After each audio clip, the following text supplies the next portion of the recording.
JP Morgan's brand new ETF, ROCQ, is hitting the market pretty hot, and it just released its first dividend payment. And the question is it better than QQQI? Now, the yield right now is sitting at about 14.5 to 14.6%, and that is beating QQQI.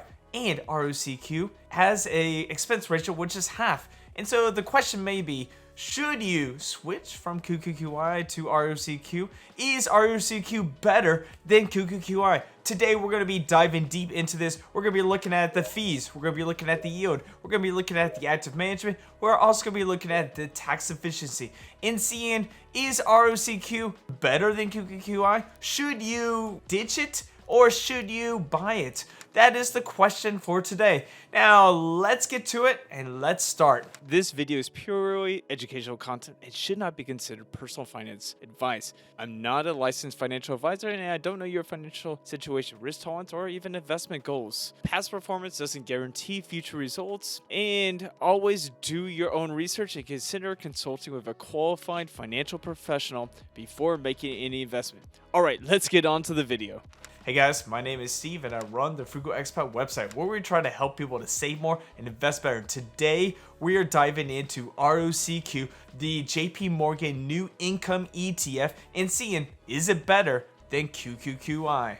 JP Morgan just came out with their two brand new income ETFs out in March of 2026. ROCQ and ROCY. They're trying to compete with SPY and QQQI from NEOS. So they've got half the expense ratio, they've got better yields, and they're trying to throw in some more tax efficiency. So today's video, we're trying to see, is it better to have ROCQ or is it better to have QQQI?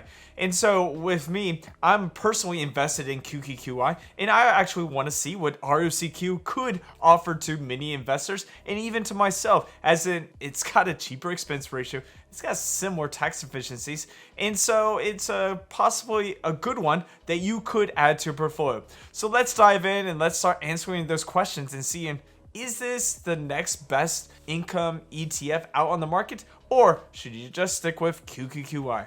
Now let's talk about why JP Morgan started this fund. So ROCQ stands for JP Morgan Nasdaq Equity Premium Yield ETF. It was created in March of 2026. Right now, it's got an expense ratio of 0.35%, meaning it costs $35 for every $10,000 invested.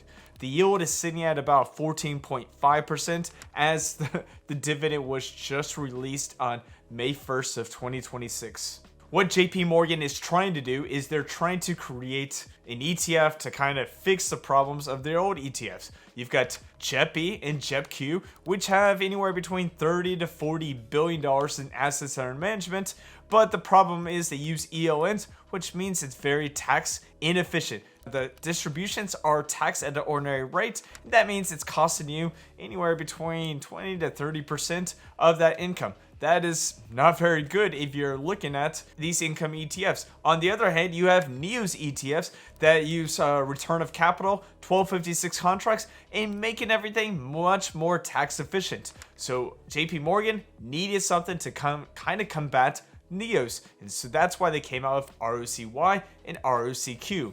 These are going to be returning capital to people and having that tax deference, allowing people to have more tax efficiency, a better yield, and better expense ratios. So that's pretty good news if you're looking for something that does something similar to NEOS with a big company like JP Morgan. Now, if we want to take a look at the fees, this is where JP Morgan is really dominating the market. First of all, if we look at ROCQ, ROCQ's got a fee of 0.35%, which means it costs $35 for every $10,000 invested. If you look at a NEOS product like QQQI, it's got a 0.68% expense ratio, which means it costs $68 for every $10,000 invested. Now, it's a 0.33% difference between the two funds, and you may be thinking, it doesn't really matter because you're making it up in tax efficiency, or you're making it up in yield, or you're making it up somewhere else. But let's do the math just to kind of compare the two fees to show you guys how these do compare.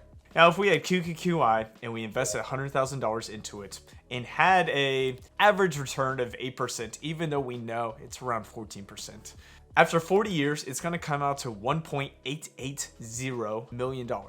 And so that's a pretty good amount of money after 40 years.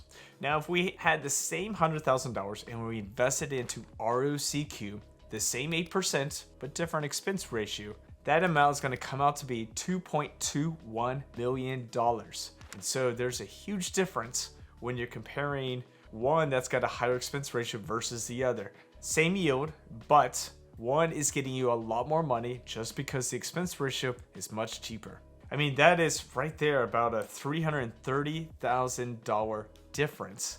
And you could be kind of using that for other things. And so those are the reasons that the expense ratio is kind of winning in JP Morgan's favor.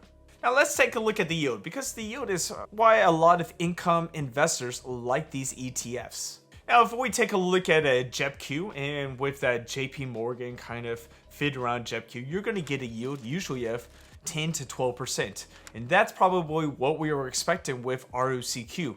But when the dividend came out, the dividend was 0.6667. It continues to go on. And if we analyze that at a 54.83 per share, that's around a 14.6% yield. But we're going to make it simple and say about 14.5% yield.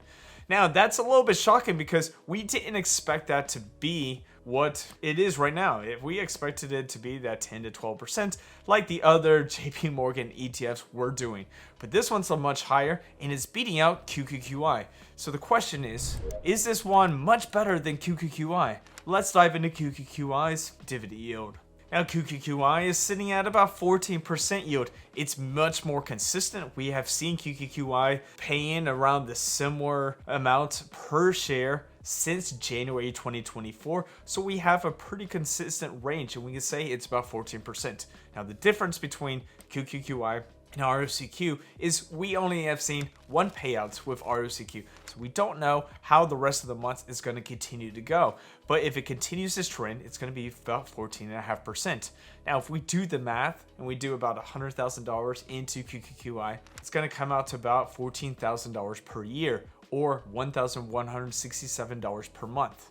On the other hand, with ROCQ, you're doing that 14.6% on the $100,000. It's going to come out to $1,217 per month or $14,600 per year.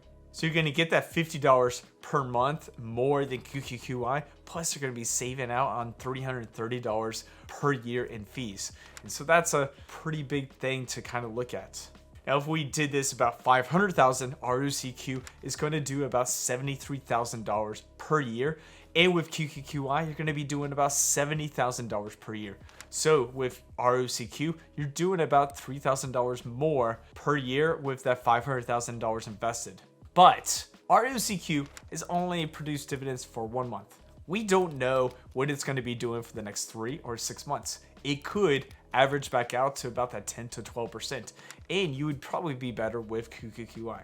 Or it could stay the same. We don't know. And so that's the issues with having a brand new ETF that JP Morgan's not really giving us as much information as like NEOS is doing. NEOS tells us straight up, the distribution is going to be in this range. And so we get a good range and we know what we can expect. JP Morgan, on the other hand, it's hard to find that range. I just did the calculations myself, and that could be what the calculation is throughout the year. We just don't know. And so the ambiguity could be hard to figure out and where to actually make the right decision on QQQI versus ROCQ. Hey guys, if you really like this video, make sure to hit that like button and subscribe. And one of my favorite places to track my ETFs is Snowball Analytics. Snowball Analytics is a great place where you can track your portfolio. You can see different ETFs, you can dive into the research, and you can see how much you're yielding right now and seeing if you can use this in order to create goals for your future. I've been using it since February 2025, and I'm going to leave a link in my description and pinned comments. And if you use the promo code, the Frugal Expat, this can also give you a huge discount when you signing up. Plus, check out this QR code up here, and you can scan it to sign up for Snowball Analytics. All right, let's get back to our video. Our next question is the tax efficiency of ROCQ versus QQQI. Now, both of these are designed in order to send out return of capital and be quite tax efficient. JP Morgan's old ones, as in JEPI and JEPQ, are very tax inefficient. They use ELNs and all the distributions are taxed at an ordinary rate. So if you're sitting at a high rate of anywhere between that 20 to 30%, you're losing out on some good distributions. Now with QQQI, you're getting some great tax efficiency. They brought out return of capital. It's doing closer to about that 99%.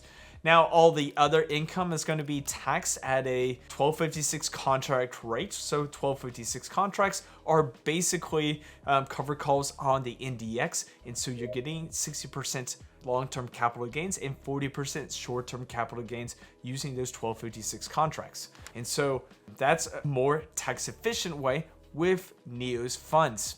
Now with ROCQ, you're supposed to be getting return of capital. We don't know what that percentage is because they haven't released a 19A-1 form. And so that's kind of hard to figure out. Now, when this video is published, they could have already published out what their ROC is. And so at the time of this video, I don't have that information. And so that's kind of hard to figure out what the ROC is.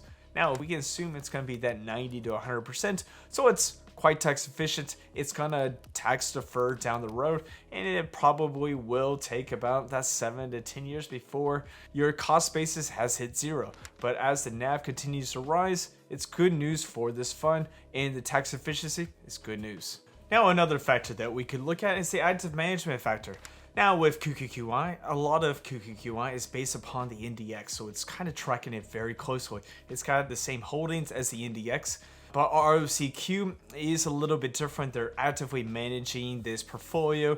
They have about 92 of the 99 holdings on the Nasdaq exchange, and so they don't have all of them. They don't sell calls on the NDX. They're selling calls on the assets under management, and they're actively managing. Now, with JEPQ in the past 6 months, the active management has helped it to kind of have some good price appreciation. And so hopefully they're expecting that ROCQ could be the same as JEPQ, where the active management could help it to outperform the index. Now, personally, I like index investing, and I think that the index investing helps out in the long term. But with this active management, it could be something that you may be looking at, and it could be something that could help it to outperform the underlying assets in the long term. We just don't know. It's only been around for about 2 months, and so the information is just not there yet. Let's get down to head-to-head and see which one wins overall. Now, first of all, we're going to talk about fees. Now, fees, ROCQ has a fee of 0.35%. QQQI has a fee of 0.68%. So the winner is going to be ROCQ. Now, JP Morgan's able to do this because they're a much bigger company than NEOs, and so they have the ability to undercut a lot of different competitors and have cheaper fees. That's why Goldman Sachs has cheaper fees. But newer companies like a NEOS, like a Tap Alpha, like an Amplify, all have newer funds, and so they have to have more fees in order to kind of pay for administration. Now, once these funds get big enough, then they'll probably be able to cut the fees and be able to compete with some of the big dogs. Round 2, yield. Now, QQQI has a yield of about 14%. ROCQ has a yield of about 14.5, 14.6%. Right there, ROCQ is winning on yield alone. Now, we don't know what the yield's going to be throughout the year. Now, this is based upon the dividend payment coming from March. And so we just don't know what's going to be for the whole year. Right now, ROCQ is winning. Round 3, tax efficiency. QQQI uses return of capital in 1256 contracts in order to make their fund more tax efficient. ROCQ uses ROC, as in the return of capital. We don't know what the percentage is for ROCQ. We can assume it's anywhere between 90 to 100, but I just don't know. I can't really make that judgment. So for tax efficiency, I'm going to say QQQI is the more tax efficient fund. Both of them are pretty tax efficient, so you can go with either one. QQQI is just winning right now. Round 4, active management upside. Now, QQQI tracks very closely to the Nasdaq 100, sells the calls on the Nasdaq 100, gets at 1256 contracts. ROCQ uses more active management, and they're allowing them to use different strategies upon the underlying assets. So if you want more active management, ROCQ is winning. If you want less and more index-based, QQQI is winning. I'm going to call this a draw. They both kind of win on different ways you want your fund to be managed. Round 5, liquidity and track record. QQQI has anywhere between 8 to 10 billion assets under management. It's been around since January 2024. And so this one is more liquid. It's been around a while. We have more information about it, so it's got a longer track record. ROCQ has a little bit over 100 million in assets under management. It's about 2 months old, and so it's much newer. And so we're going to give the winner to this one, QQQI. So if you're looking for one that's been around for a pretty good long time compared to a 2-month-old ETF, I would choose that one. If you're looking for more stability, more facts, more track record, more liquidity, QQQI wins in that aspect. Now, the final score, we're going to have ROCQ winning with 3 points, and we're having QQQI with 3 points. Remember, they had a tie first on the active management. Now, they kind of tie on both ways, but ROCQ is actually winning with the yield. They're winning with the expense ratio, and possibly they could be winning with the long-term total return. Now, those are some things they could be winning with. I don't know what's going to happen in the future, and so the one I'm going to continue to pick is QQQI. Now, QQQI does have a much more expensive expense ratio. It's got a lower yield. It's got probably better tax efficiency. It's got a great company that deals with option-based ETFs and continues to make better ETFs for the individual investor. JP Morgan is a big fund company. It's only got 4 income ETFs, and it's been making these ETFs since like 2020. So what's taking it so long to kind of create those tax efficient ones? We don't know what the ROC is going to be on ROCQ. We don't know a lot of information, and so this could be a good one to buy and hold. It could be. It could be a good one for the future. It's got a better yield, better expense ratio, and some other things that are going on with it. So let me know in the comments, which one is your favorite? Do you own any ROCQ? Is this a new one that you want to add to your portfolio? Let me know in the comments. And if you're continuing to buy, let me know. And if you like this video, make sure to check out this video. It's on Retire on QQQI. I'll see you guys in our next video.